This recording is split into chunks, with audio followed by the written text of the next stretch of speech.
નમસ્કાર, આપનું હાર્દિક સ્વાગત છે એજ્યુકેશન ઇન ગુજરાત ચેનલમાં.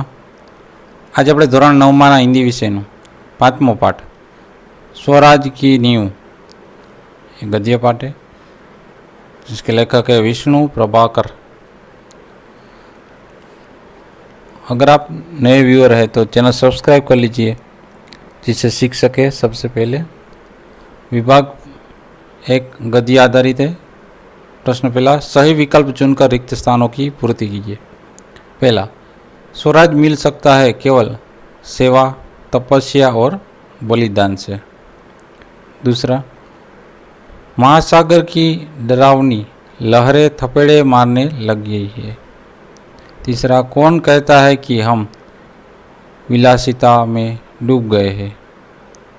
चौथा, मैं स्वराज के लिए नाच सकती हूँ. पांचवा, हमारी वीरता कलंकित न होने पाए.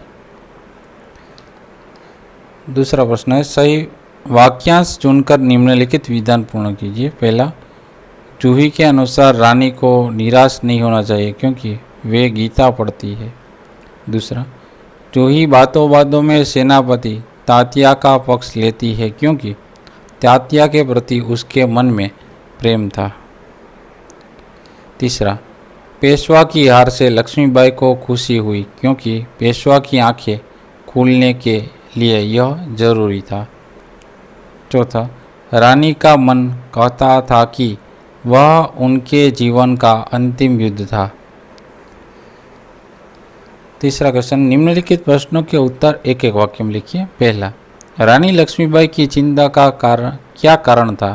तो उसका उत्तर है, रानी लक्ष्मीबाई की चिंता का यह कारण था कि बहुत प्रयत्न करने के बाद भी स्वराज उनके हाथ में नहीं आ रहा था. दूसरा क्वेश्चन है, रानी लक्ष्मीबाई ने क्या प्रतिज्ञा की थी. तो उसका उत्तर है, रानी लक्ष्मीबाई ने झांसी को फिर से जीत लेने की प्रतिज्ञा की थी. तीसरा, जूही सेनापति तात्या का पक्ष क्यों लेती है. उसका उत्तर है, जूही सेनापति तात्या का पक्ष लेती है क्योंकि वह उससे प्रेम करती है. चौथा, जूही अपनी कला को किनके गले की फांसी नहीं बना सकती. तो उसका उत्तर है, जूही देश के लिए अपनी प्रेमी तात्या साहब को भी ठुकरा सकती है. पांचवा, युद्ध के जाते समय मुंदर ने रानी के सामने क्या इच्छा प्रकट की. तो जूही अपने कला को विलासित में डूबे हुए लोगों के गले की फांसी नहीं बना सकती. चौथा प्रश्न है, निम्नलिखित प्रश्नों के लिए 2-3 वाक्यों में उत्तर लिखिए. पहला, बाबा गंगदास ने रानी लक्ष्मीबाई से क्या क्या कहा था. बाबा गंगदास ने रानी लक्ष्मीबाई से कहा था कि समाज में छुआछूत, ऊंच नीच और विलास प्रियता के होते हुए हमें स्वराज नहीं मिल सकता. स्वराज केवल सेवा, तपस्या और बलिदान से ही मिल सकता है. दूसरा क्वेश्चन है, बाबा गंगदास ने किसे स्वराज प्राप्ति से बढ़कर बताया था. तो उसका उत्तर है, बाबा गंगदास ने बताया था कि स्वराज प्राप्ति से बढ़कर है स्वराज की स्थापना के लिए भूमि तैयार करना. उन्होंने कहा था कि स्वराज की नींव का पत्थर बनकर ही स्वराज पाया जा सकता है. तीसरा क्वेश्चन है, जूही किसके लिए नाच सकती थी और किसके लिए नहीं. तो जूही स्वराज के लिए नाच सकती थी, जो लोग विलासिता में डूबे थे उनके लिए नहीं. चौथा, लक्ष्मीबाई को कौन सा दर्द कचोट रहा था.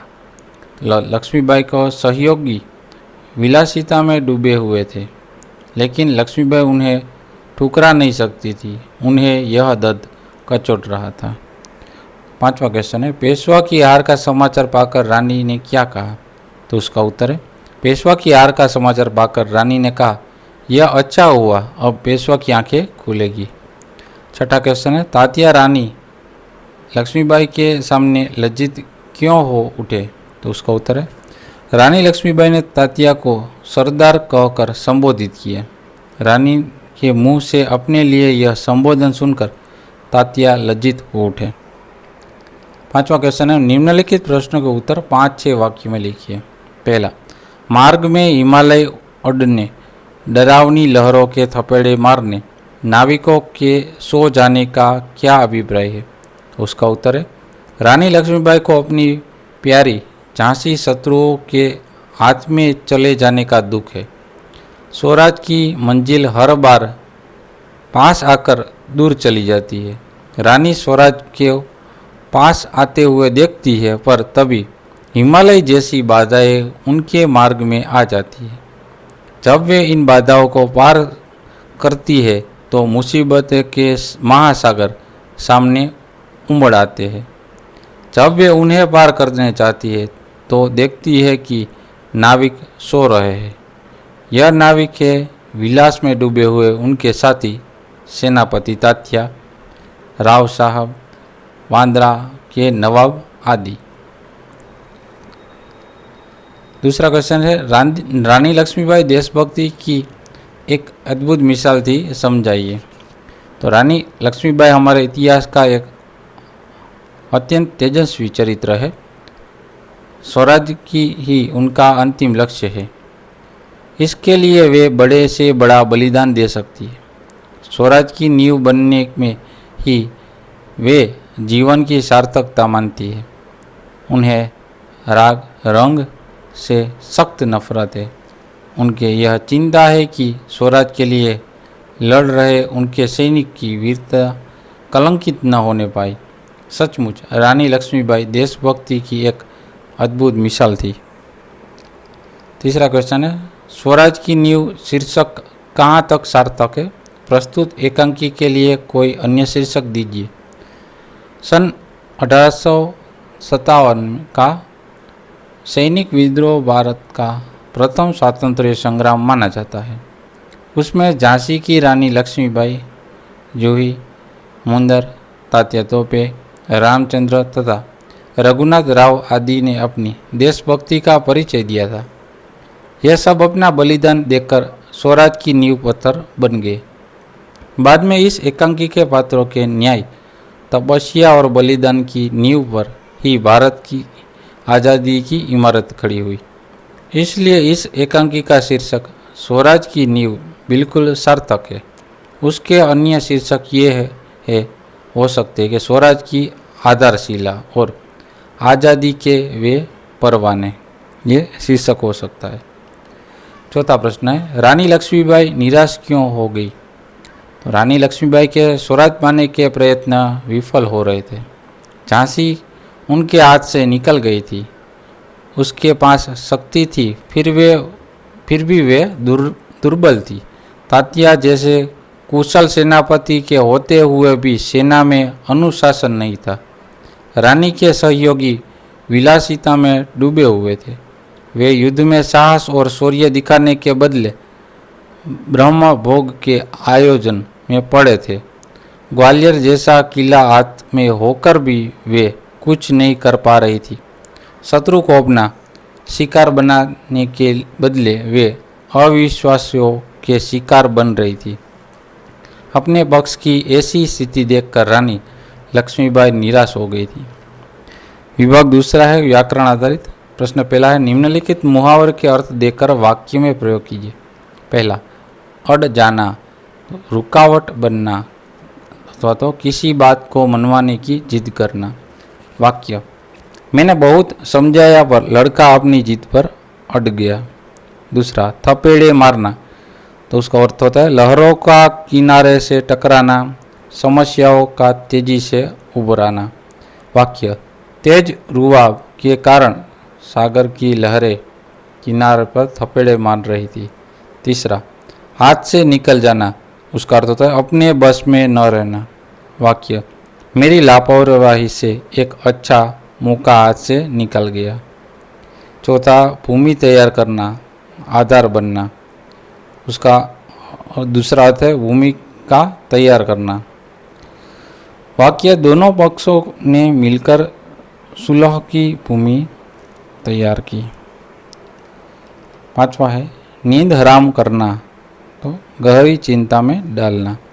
वाक्य आतंकवादियों ने सरकार की नींद हराम कर दी है। छठा पाताल में सींच लाना, तो किसी इच्छित वस्तु के लिए से कहीं से भी ढूंढ लाना। वाक्य, चौधरी जी चाहे तो ऐसी अंगूठी पाताल से भी खींच ला सकते हैं। 7वां, आँख खुलना, उसका अर्थ है सत्य समझ में आना। वाक्य, बिना ठोकर लगे किसी की आँख नहीं खुलती। 8वां, मौत से जूझना, तो साहस से मौत का सामना करना। वाक्य, तूफानी सागर में वह देर तक मौत के जूझता रहा। दूसरा प्रश्न, निम्नलिखित वाक्यों को शुद्ध करके लिखिए।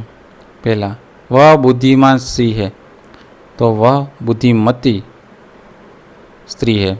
दूसरा, सविता ने चंद्रिका को बुलाई, तो सविता ने चंद्रिका को बुलाया। तीसरा, आप यहाँ बैठो, तो उसका होता है आप यहाँ बैठिए। चौथा, लता जी का आवाज़ मधुर है, तो उसका होता है लता जी की आवाज़ मधुर है।